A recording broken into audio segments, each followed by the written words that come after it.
Now from Hollywood, California, the horror capital of the world, the Boulet Brothers, creatures of the night.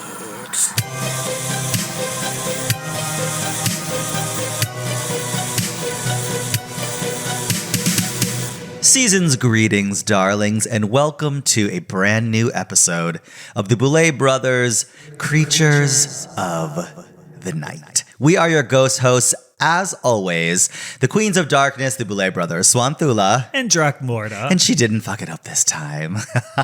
I'm surprised you didn't start this podcast with Happy Holidays, Uglies. I left that for you. I left that for you. So the holidays are upon us. Yes. I am still a little shocked that we are here, that we're this close to the holidays. I feel like I remember being in the holidays last year at this time, and then now I'm here. Yeah, it's definitely like and a time warp. And what happened in between was like a weird Star Trek like time warp thing. We did I don't know what happened. time warp again. You know, they're like you go into this portal and in your mind, only 3 seconds pass, but you come out and everybody's old again. That's what it feels like to me. Yeah. Like when you go to space and you hit the hyperdrive or whatever. We're going to save sort of like a year in review for, I think, the next episode of the podcast, just as 2025 wraps up. It was a phenomenal and epic year.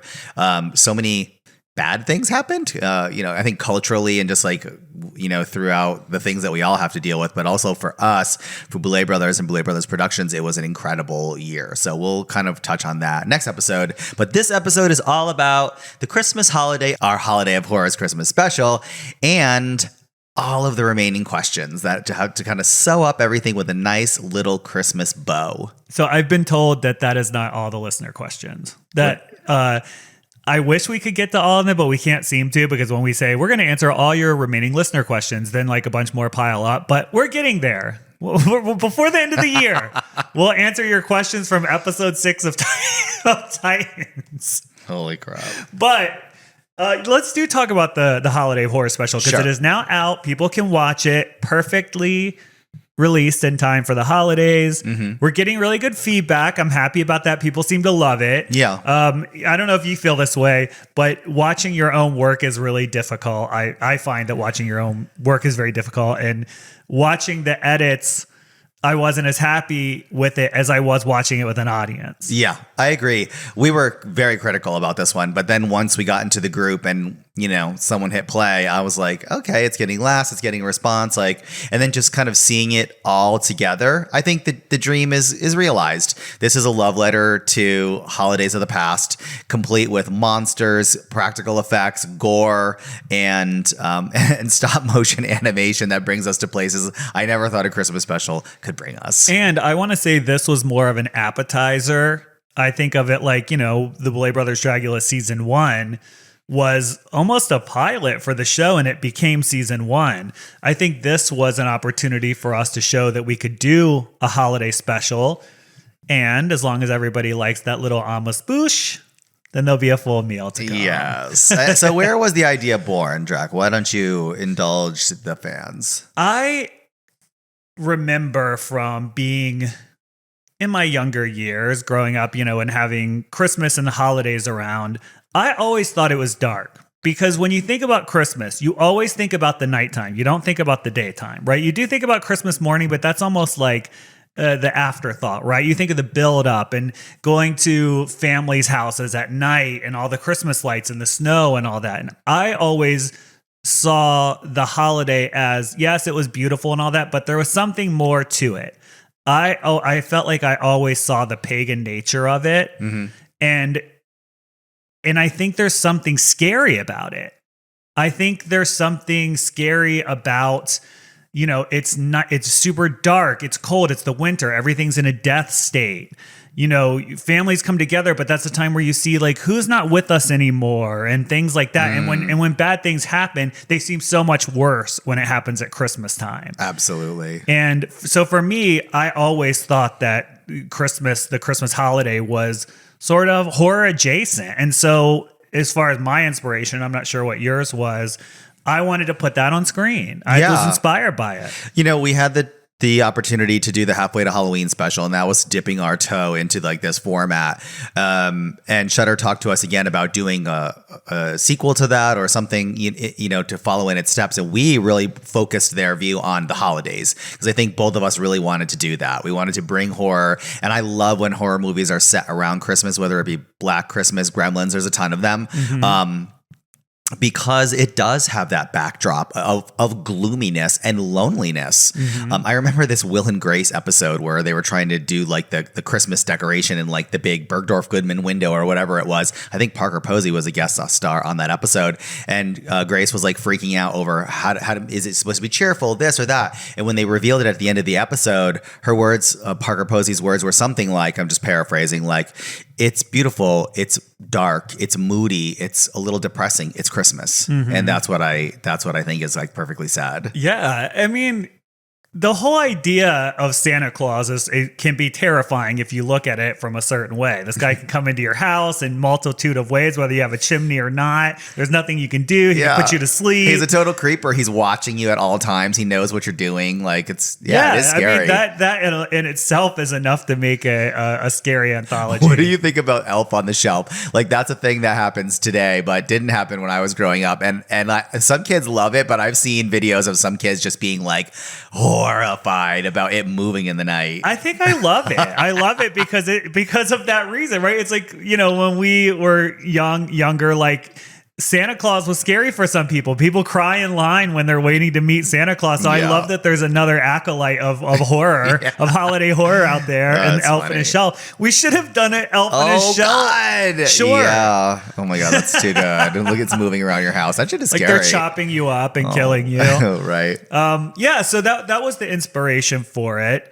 I think Shudder's very supportive of our creative ideas. Like, I don't even know if people realize this. I don't know if we've ever talked about it, but the Halfway to Halloween special was greenlit as Resurrection 2. It was supposed to be the Boulet Brothers Dragula Resurrection 2. And at the last minute, we were like, wait a minute. We have this other idea that we want to do. Like, you know, it's completely different. It has nothing to do with Dragula. It's this. We want it to be like a 60s throwback to those Halloween TV specials that used to happen, and they were just like, yeah, do it. They're like, I know it'll be great, do it. And so they give us a lot of creative freedom, and I really appreciate that. So they were supportive of this idea. Yeah. And I think it went hand in hand with our growing friendship. And I just love David Desalin. Our friendship with him is something that goes back to his first appearance on Dragula, Titans 1.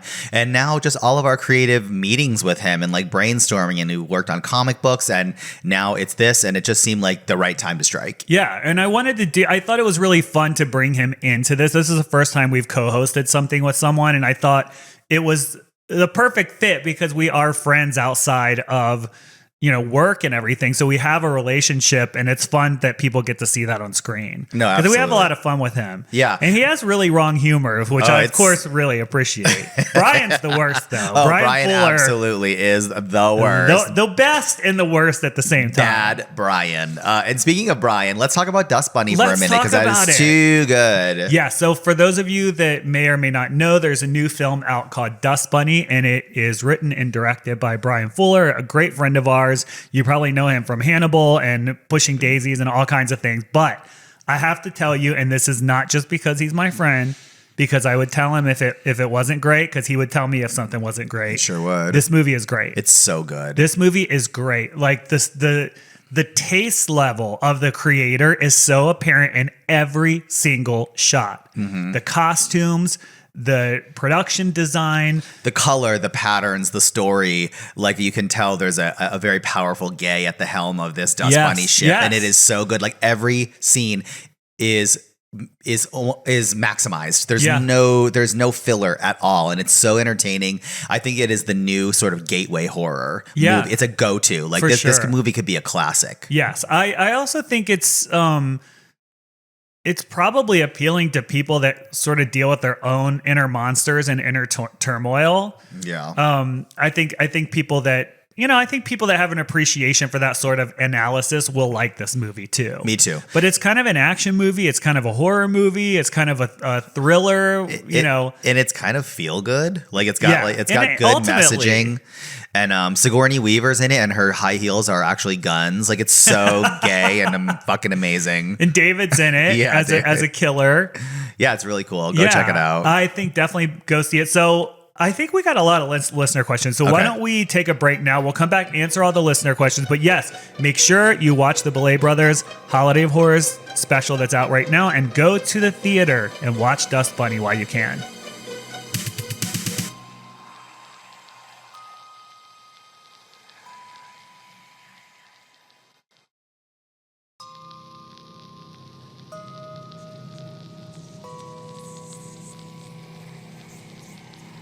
All right, my darlings, we have returned, and it's time to reach into Santa's big bag of listener mail and answer all of your burning questions. Speaking of Santa and listener mail, the other night, we have a game group. I think we've talked about it here. Our dark triad or our coven, whatever you want to call it. And we got together for like a white elephant kind of game night.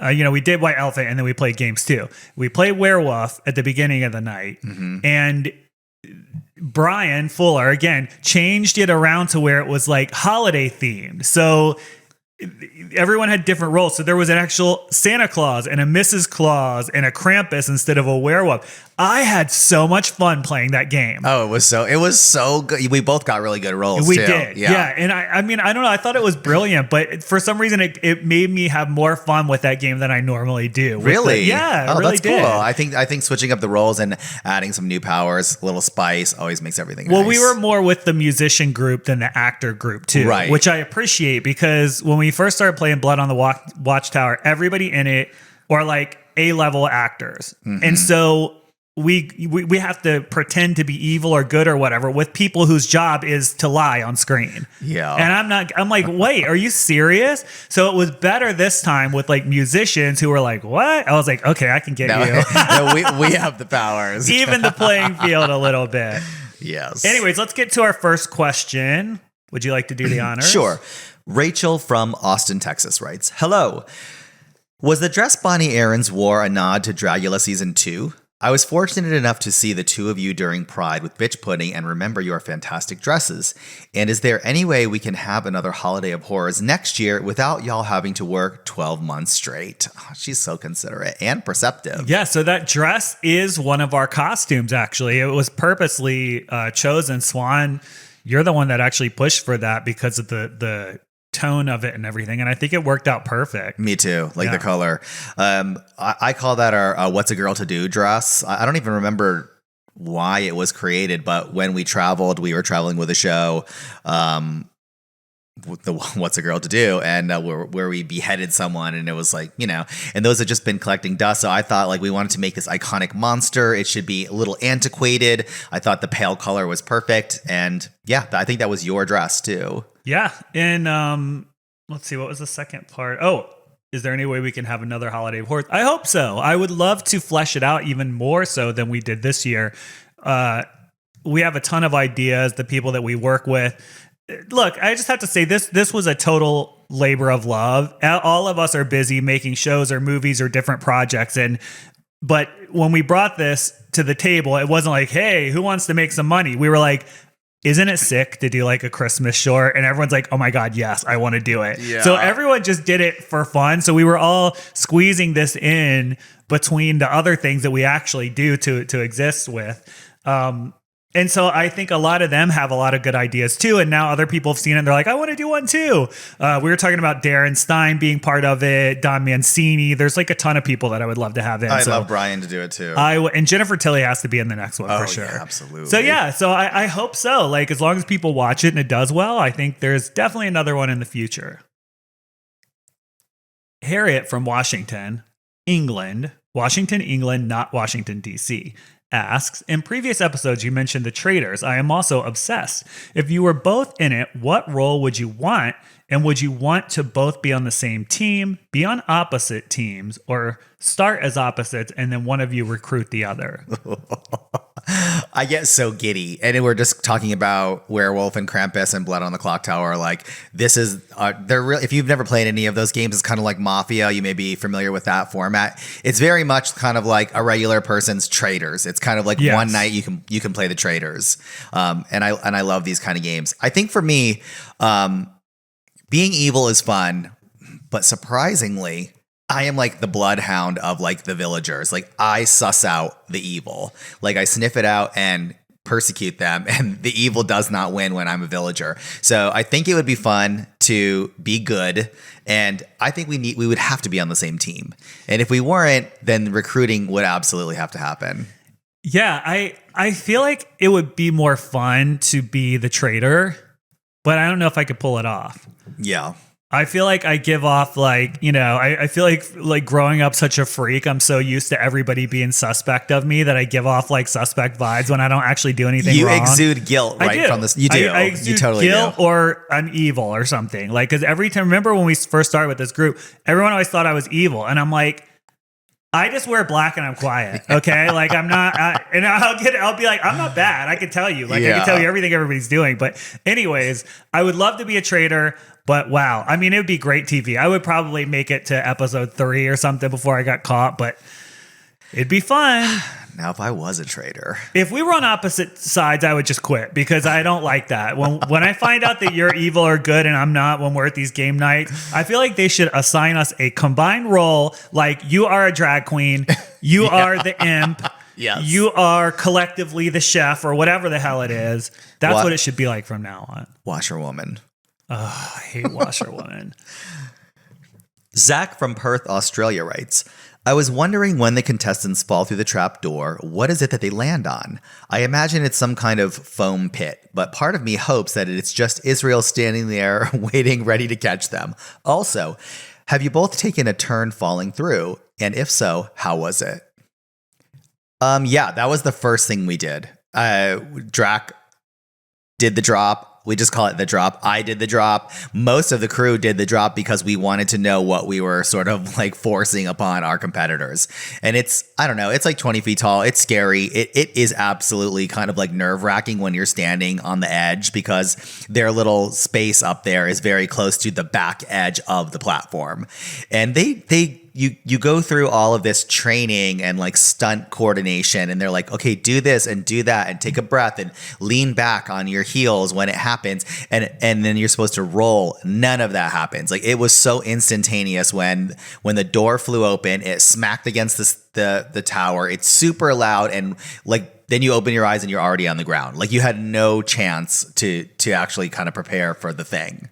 I hated it. I mean, if you don't like heights, you're like, I don't know, 20 feet off the ground more, and you're standing on this square. And when you're up there, there's no railings on the side or anything. So, they're like back up. So you basically back up and put your heels up against where the cliff just drops off. And you're standing on a square that opens. So it's kind of terrifying. Yeah. And yeah, like Swan said, it's over before it begins. So they give you all this training, but like I did the training, but when I fell, I literally dropped like a brick. Like, I didn't roll with it at all because they're like, fall back. I'm like, are you crazy? Who the hell is going to fall back into the air? It's so instantaneous. And although I do love this visual of Israel waiting down there to catch everyone that's falling through, that would be a disaster because Israel would lose concentration on what he was doing in like 2 seconds and somehow focus on himself. And then, then whoever it was would just slap the ground. Yeah, there's stunt padding back there. So that's the answer to that.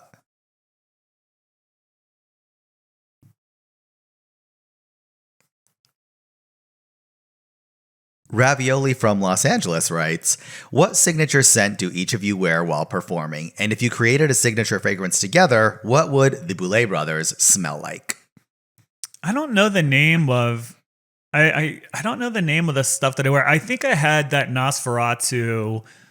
I forget what company that was. What is that? Heretic, something like that. Yeah. Yeah. I had that on the last tour. Honestly, by the time I get back, whatever the smell is I wore, I want to throw it in the trash because I think it burns in my head that it reminds me of like getting in drag, sitting in drag for hours, tape all over you, sitting there in a corset, and I think I hate it, so I get rid of it. Yeah. I think I was wearing Poltergeist through this last tour, the same with Heretic. We do something like, what is that, October Shadows or something? Oh yeah, that's from Seance perfume. Yeah. I like that. I actually like that, but that one's strong. Yeah. It's almost crafty smell. I really like it. But again, that was the one we wore at season 4, the season 4 tour, which we went all over the world, and I was over it by the time. I was like, I never want to smell that smell again. I think if I was going to answer without consulting with Drac, because we've talked about fragrances before, but not anything to a super extent.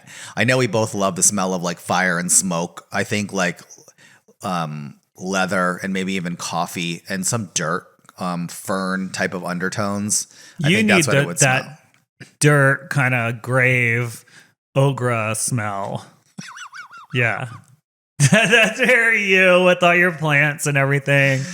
Yeah. I like the idea of like bonfire, and it's really hard to find something that actually smells like that, but I do not like sweet smelling scents. Yeah. Emil from Sydney, Australia asked, do you have plans on making any more horror anthologies in the future? I can definitely see this potentially being something like the VHS anthologies, but with the Boulet Brothers flair. I would love to, actually. We're working on a feature in the background. We're playing with that right now. But I love anthologies because we have so many ideas, and I think you can tell such a fun story in 5 to 10 minutes. And you get to change it up. That's the part that keeps me excited. There's so many different things you could do. You could be inspired by something serious or something super campy and stupid. Throw in a commercial. Like you can really just kind of flex all your creativity if you break it up into an anthology. I'll tell you what I wanted. I wanted Shudder to let us take over Creepshow. So like instead of the creep, we would be the host of Creepshow, and it would be, kind of like this, like we gather people together to make installments of it. Yeah. I would have really loved to That'd be do super that. cool. So everybody write into Shudder and tell them to let us take over Creepshow, unless they lost the rights, in which case we'll do something else. Or we could put an anthology show together called Creatures of the Night and do our own version of that.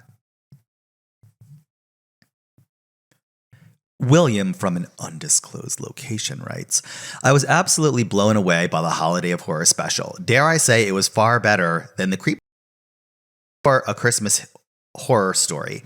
My only question is why the stories were so short. Maybe I'm a greedy fan, but I would have loved to have seen each of these fantastic shorts be extended.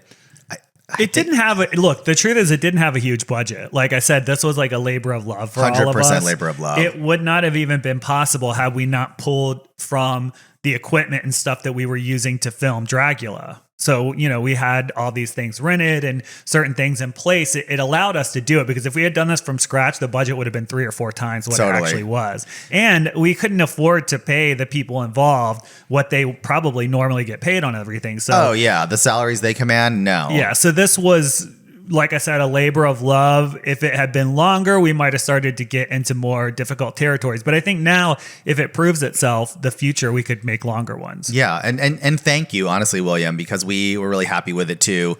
And it's kind of funny because we filmed a lot this year. The Boulet Brothers did not sleep in 2025. So it wasn't until all of the shorts were kind of done because we had filmed the hosting months and months and months ago, and someone was up in Big Bear filming the Yeti stuff later in this year. It was just kind of segmented like a jigsaw puzzle. And it wasn't until kind of recently where I saw the whole thing together and I was like, this is correct. This makes me happy. And I'm glad it made you happy too.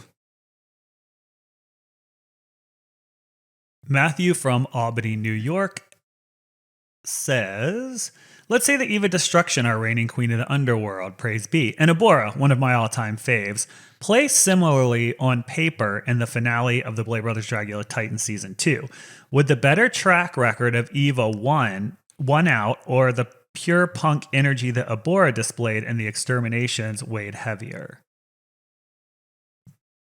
I mean, didn't we kind of see that? I guess let's say if they scored evenly, though, because Eva had more wins coming into the finale than Abora did. Yeah, I think right by 1. So let's say, well, if they had the same amount of wins and came in and performed exactly the same, then Eva still would have won. because I think Abora had a bunch of mishaps. Yeah. I'm wondering if Matthew is asking us to just use our imaginations and that Abora's like all of the things that Abora imagined came to fruition. Oh, okay. Because Eva still has a really high level of the way that she presents her looks. The littlest flounce and flare is like so theatrical, so it's still very high.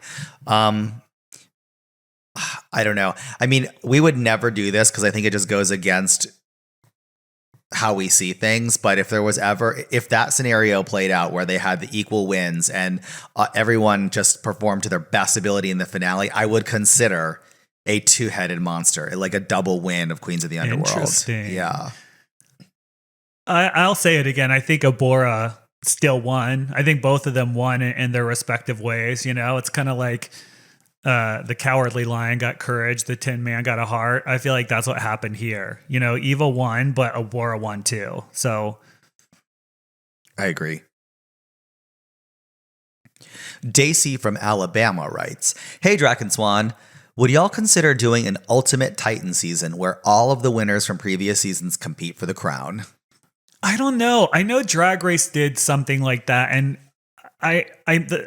from what I understand, it was kind of boring, which I can see why it would be boring.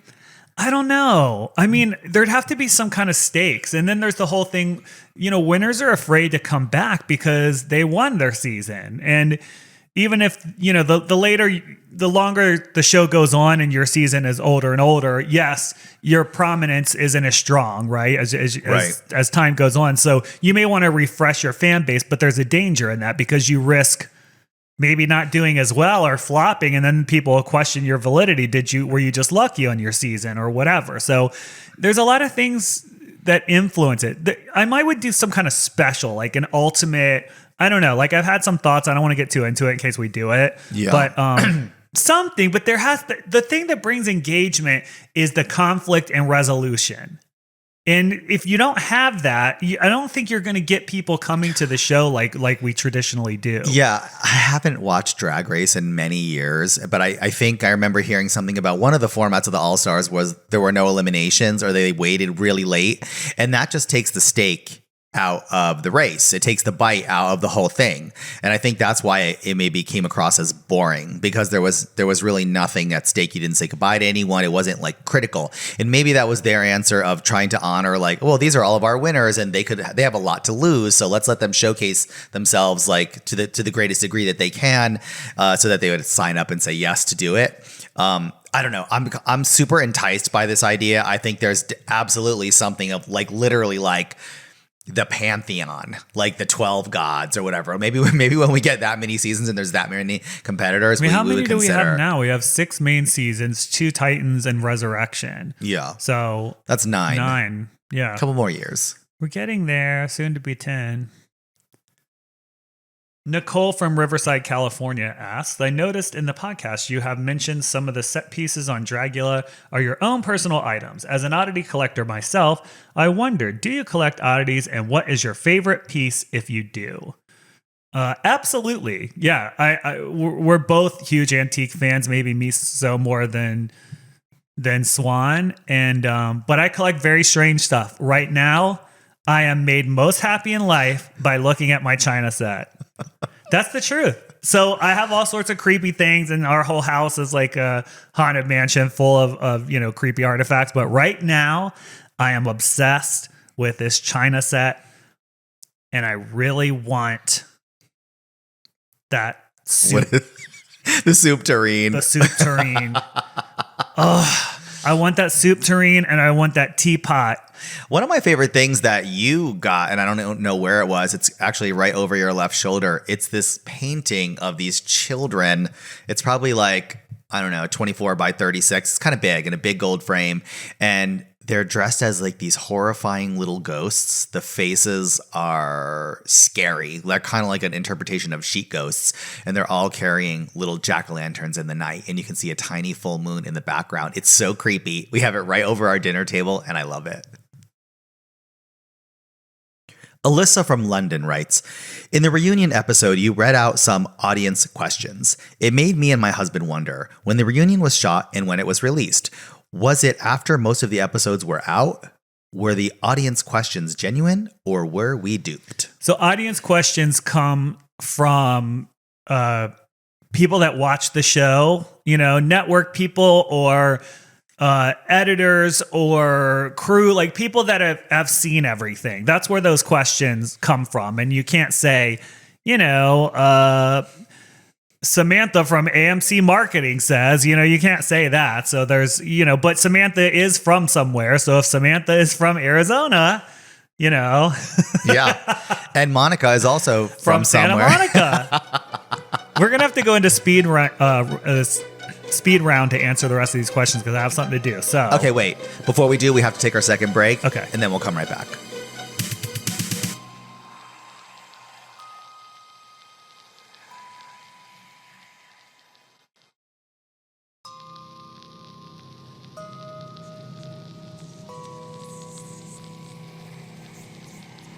we're back and it's time to go into our speed round of listener questions. I'm scared because I can't read very well with these the way these are written out. Do it. Okay. Is it my turn now? I did Alyssa from London, right? Yeah, it's your turn. Matthew asked, for the Holiday of Horrors episode of Titans, Abora won the challenge, as we know, with Sigourney and JK also in the top. I can't imagine Sigourney playing any part that Abora could be playing, and maybe this will make more sense once I watch the Holiday of Horrors, but did it come up in deliberation when picking the winner, whether one would be a better fit for the Holiday of Horrors episode? I think it did, but Abora won, period. The scale of that outfit was incredible. And I think the runner-up was JK. 100%. Very, very close behind. JK was phenomenal in that. I think he blew me away. I don't think anyone could do Mardi Gras. I mean, first of all, picking Mardi Gras is such a wild card move, and then the way it was executed was perfect. Abora's was just more monstrous. It put the horror in the Holiday of Horrors, even though we had the Filth curveball. It was tough. Lane asks, you mentioned often that everything after Titans 1 was considered Chapter 2 of the Boulet Brothers Dragula. Is it safe to assume that Season 7 on is Chapter 3? Can we expect big changes for Season 7 onward? No, it's not. It's not similar. This is not the close of Chapter 2, in my opinion. It's kind of nice to think about Titans bookending that, but not enough time has went by. There's still some development things that I'd like to see happen. Yeah. I do think Season 8 will be a very different ball game. Alex from Tampa, Florida writes, my question is actually in response to the slight tangent Drac went on about Wicked at the end of the last episode. Have either of you read the books the show is based on? The answer is yes. We've both read them and we both love them. Like Drac read it first and he was like, oh my God, you have to read this book. We both fell in love with it. I think we read it a couple of times and then there's a million years ago. Then there's a Son of a Witch. Son of a Witch, Lion Among Men. There's another. My favorite one, God, I can't think of it now, is the one that's more about the Oz politics and all that. It has a bunch of characters from the original Frank Baum series. I really loved it. I could see, I don't even want them to touch that book with the film because the film Disneyfied everything and so did the play. So I'm like, just leave it be, Georgia asks, hello, Queens of Darkness. My name is Georgia, and I'm from North Carolina. I can't believe she didn't say my name is Georgia and I'm from Atlanta. I know that y'all are very private about your personal lives, but I was wondering if you'd ever do a house tour. I was actually thinking about that recently because we shot the Holiday of Horrors at our real life house. And so I thought about going around and showing people little parts of it and the history because our house has massive history. So yeah, I kind of thought that could be fun. Yeah, we might play with that on social media, especially during the holidays. Sheila writes, hi, Boulets. The Friends of Dorothy thing was because Judy Garland was a huge LGBTQ plus ally, and the story of three protective platonic men having an adventure with an innocent girl in Campland really resonated with gay men at the time. I hope you're right, Sheila, because that fantasy is cute for me. I like that. Why'd they have to center the girl? Can't it just be about the gays? You want to know something funny from my childhood? Like, I wasn't crushed when I was told like Santa wasn't real or the Tooth Fairy or whatever. Like, I kind of didn't give a shit about any of that. There was this conversation that I had, and my mother told me, no, it's just a dream. Dorothy never went to Oz. Like, she wakes up and she's on the farm. And I was like, I was crushed. You want to hear something I was weirder? crushed. I thought it was real, and I loved it. And then when she said that, I wish I hadn't heard it. I wish I could go You back were in time. right. Your mom doesn't know everything. And there was another interpretation where she was dead. Oh wow! And they were all dead because the tornado came and killed all of them. Oh, interesting. So that's probably the story I was told. Finally, last but not least, Samson from Ohio asks, "Hi, Boulets, as someone who is recently getting into the Housewives multiverse, welcome. I'm wondering what your recommendations would be for someone who has never watched any of them or is very fresh as I am. My wife and I recently watched the first few seasons of Atlanta. We were very tardy for the party. Close your legs to married men, wig. Sit down, wig. Go to sleep. Good night. Where is your scooter? And something is unclean in the buttermilk." and have now watched most of Salt Lake City. Any recommendations for our next deep dive would be greatly appreciated. You have to watch Jersey. You have to watch Jersey. The first seasons of Jersey, I love. And Atlanta was the best forever. So definitely that. Beverly Hills is good too. Season, I believe, 3. I think it was season 3's opener. I mean, it was beyond shocking. Watch the first 3 or 4 seasons of Beverly Hills. Yeah, when Camille is there and that whole dinner party. You're with such the psychic. a fucking liar, Camille. It's the truth is they're all just too good because you need to go. You really, if you're going to consider yourself like someone who knows the Housewives, you need to go back and know all of the shit from the Housewives of New York because there's a lot of weird interactions like Scary Island and everything. Go to sleep. Like there, Herman Munster shoes. Like there's just so much to know. You need to check it out. That's her. That's who she is. The morally corrupt Faye Resnick. Oh, I love it. All right, everybody. Thank you for joining us. Sorry it's a short episode, but we will see you next week for a new episode. Who knows what we'll talk about? I'm sure we'll think up something by then. And if you have any listener questions, make sure you send them to us at creatures@BouletBrothersDragula.com, and we'll be sure to answer them on air in chronological order. Happy holidays, uglies. Wow. The Boulet Brothers Creatures of the Night is hosted and produced by Drac Morta and Swantula Boulet, with music by Niran Spector.